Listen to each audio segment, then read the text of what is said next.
Hello and welcome to the Evercade Retreat. Gene Joke here, and today I'm adding Fighters History to my ever-growing list of where I rank every Evercade game ever. Fighters History is a blatant rip-off of Street Fighter 2 created by Data East. And on the Evercade we have the port for the Super Nintendo.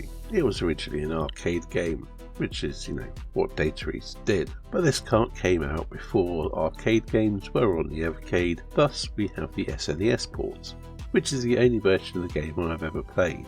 Now, it is such a Street Fighter 2 rip-off that Capcom took Data East to court over it. A court case that Data East won, although perhaps they shouldn't have, as somewhere along the line I'm pretty sure I've heard that the devs admitted that they pretty much reverse engineered Street Fighter 2 to develop this game.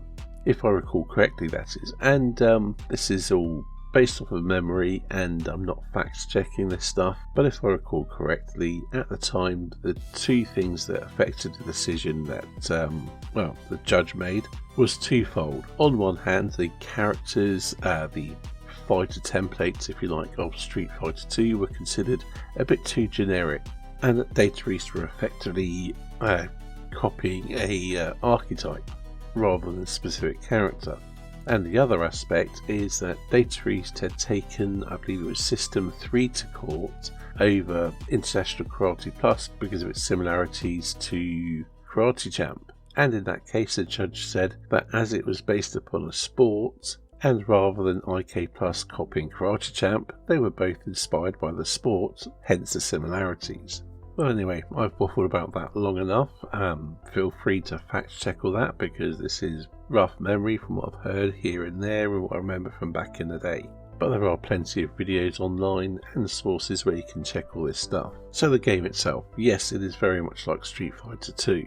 It uses pretty much identical controls to Street Fighter 2, 6 attack buttons, back to block, the same inputs for special moves, you know the drill. Presentation and graphically, it absolutely reeks of Street Fighter 2. Some of the musical cues and things are blatant rip-offs. The actual in-game music definitely has a similar style to Street Fighter 2, although it lacks the polish, which is what I'd also say for the graphics as a whole and the background designs of the fights. The fights themselves do look decent, although I would say that some seem to take, I suppose, more of a cue from Fatal Fury than from Street Fighter 2. Well, the character Ray in particular seems like a cross between Ken and Terry Bogard.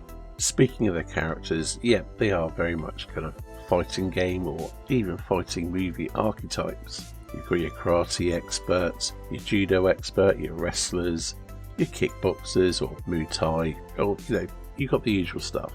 What I find funny in hindsight is the character Jean, who is visually very much like Guile, but he's French.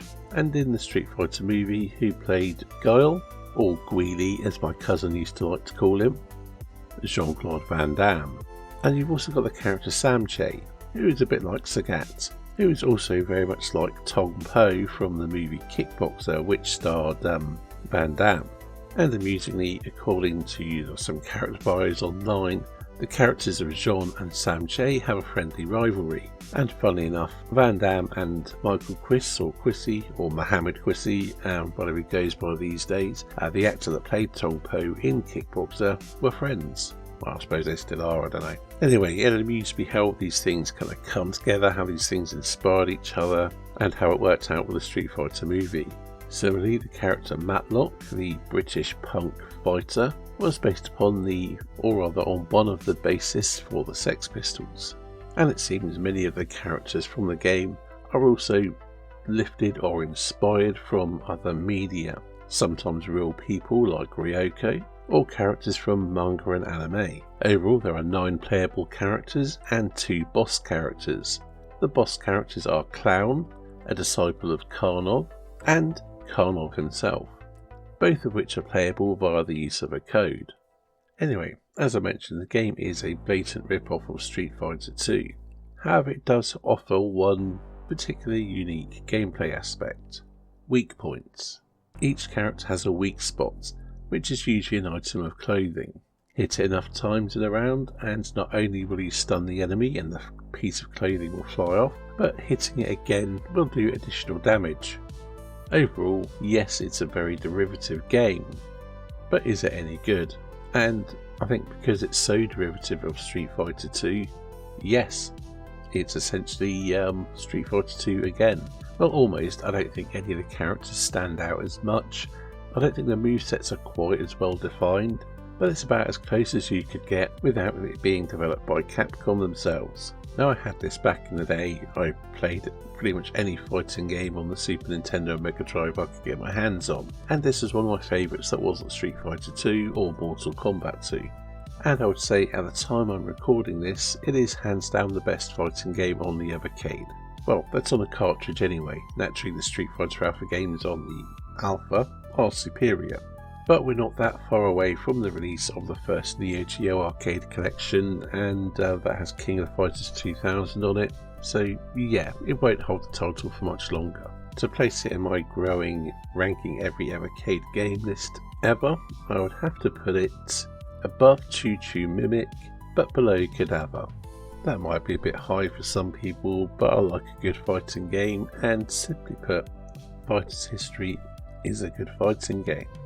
Anyway, that's it for today's video. Thanks for watching, and I'll see you in the next one.